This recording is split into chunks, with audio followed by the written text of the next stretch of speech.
نحمدہ و نصلی علی رسولہ الکریم اما بعد فاعوذ باللہ من الشیطان الرجیم بسم اللہ الرحمن الرحیم۔ السلام علیکم۔ شروع کرتے ہیں اللہ تعالیٰ کے پاک نام کے ساتھ کہ جس کے قبضے میں ہم سب کی جان ہے، اور لاکھوں کروڑوں درود و سلام آقائے دو جہان سرور کونین صلی اللہ علیہ وآلہ وسلم پر۔ اللہم صلی علی سیدنا محمد وعلی آل سیدنا محمد وبارک وسلم صلی اللہ علیہ وآلہ وسلم۔ سامعین گرامی، آج ہم کالے جادو کے اوپر تفصیلی گفتگو کریں گے کہ جب کسی شخص پر کالا جادو کروایا جائے تو اس شخص کو کیسے پتہ چلے کہ اس پر کالا جادو کروایا جا چکا ہے، اس کالے جادو کی کیا علامات ہوتی ہیں، کیونکہ جب جادو کیا جاتا ہے تو فوراً ہی اس کی علامات اس شخص میں ظاہر ہونے لگتی ہیں، اور پھر جتنی جلدی آپ جادو کو پکڑ لیں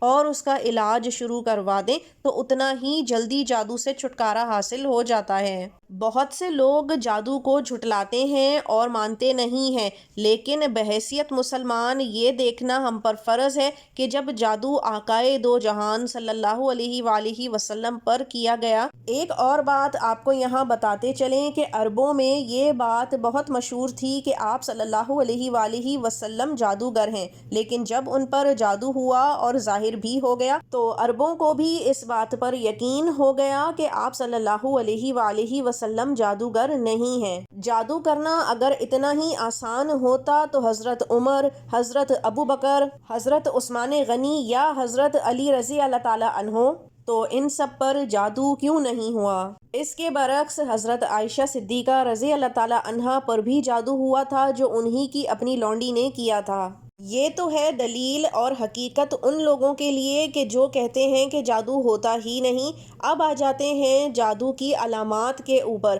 تو جب جادو کیا جاتا ہے تو سب سے پہلے جو علامات ظاہر ہوتی ہیں اس میں انسان کے کندھوں کا بوجھل ہونا یعنی بھاری ہونا، وزن محسوس ہونا ہوتا ہے۔ اس کے ساتھ گھبراہٹ ہونا شروع ہو جاتی ہے، محفل میں بیٹھے ہوں تو بھی گھبراہٹ ہوتی ہے کہ جیسے بالکل اکیلے ہیں، اور اکیلے ہوتے ہیں تو ایسا لگتا ہے کہ ارد گرد کوئی دوسرا تیسرا موجود ہے لیکن نظر نہیں آ رہا، صرف کالے سائے ہیں جو آگے پیچھے نظر آ رہے ہیں۔ اکثر لوگ بیمار پڑنے لگتے ہیں، اور بیماریاں بھی ایسی کہ جب ٹیسٹ کرانے جاتے ہیں یا ڈاکٹر سے رجوع کرتے ہیں تو کوئی بیماری ہاتھ کبھی نہیں لگتی۔ برے خواب نظر آنے لگتے ہیں، اور ان خوابوں میں زیادہ تر یا تو گندگی اور ناپاکی کی چیزیں دکھتی ہیں، انسان خود کو ناپاکی کی حالت میں دکھتا ہے، یا پھر کسی بیابان سنسان جگہ پر وہ انسان موجود ہوتا ہے۔ انسان اپنے آپ کو بہت بے بس محسوس کرنے لگتا ہے، جیسے کسی منزل پہ پہنچنا چاہ رہا ہو، پہنچ نہ پا رہا ہو،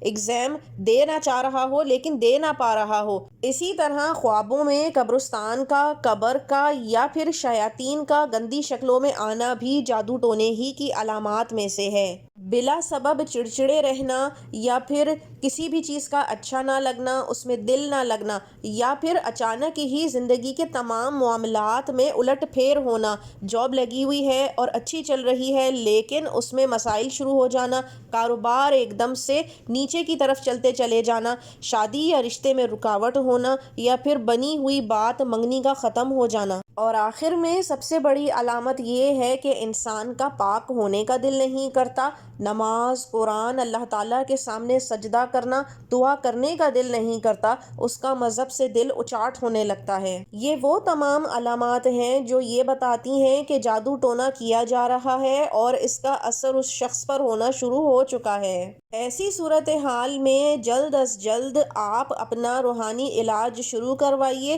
کیونکہ جتنا جلدی جادو کا علاج شروع ہوگا، جادو سے بچت اور خاتمہ بھی اتنا جلدی ہوگا، اور جادو جتنا پرانا ہوتا جائے گا اتنی ہی زیادہ محنت لگے گی جادو کو اتارنے میں۔ حضور اکرم صلی اللہ علیہ وآلہ وسلم کا فرمان ہے کہ جو شخص آیت الکرسی ایک مرتبہ سورہ بقرہ کی آخری 2 آیات اور سورہ ناس اور فلق کو پڑھ لے اور اپنے دونوں ہاتھوں پر دم کر کے اپنے پورے جسم پر پھیر لے اور یہ عمل 3 راتوں تک کر لے تو اس شخص پر بدترین جادو ٹونے کے اثرات بھی ختم ہونے شروع ہو جاتے ہیں۔ اس کے علاوہ ہر نماز کے بعد اول و آخر 3 مرتبہ درود ابراہیمی پڑھیں اور درمیان میں سب سے پہلے 11 مرتبہ سورہ فاتحہ اور پھر 3 مرتبہ آیت الکرسی، پھر 1 مرتبہ سورہ بقرہ کی آخری 2 آیات، 3 مرتبہ ہی چاروں کل یعنی معوذتین جنہیں کہا جاتا ہے، سورہ کافرون، سورہ اخلاص، سورہ فلق، سورہ ناس پڑھ لے اور پھر پانی پر دم کر کے پی لے۔ اگر کوئی شخص دین سے دور ہوتا جا رہا ہے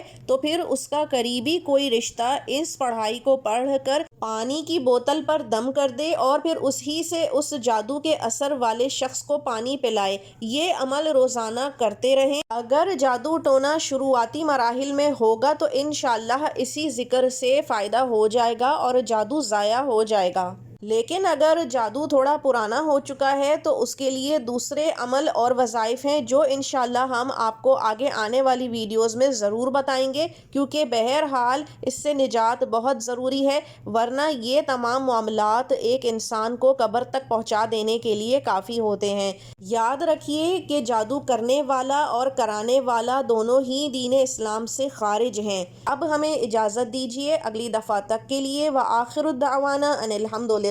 رب العالمین۔ اللہ حافظ۔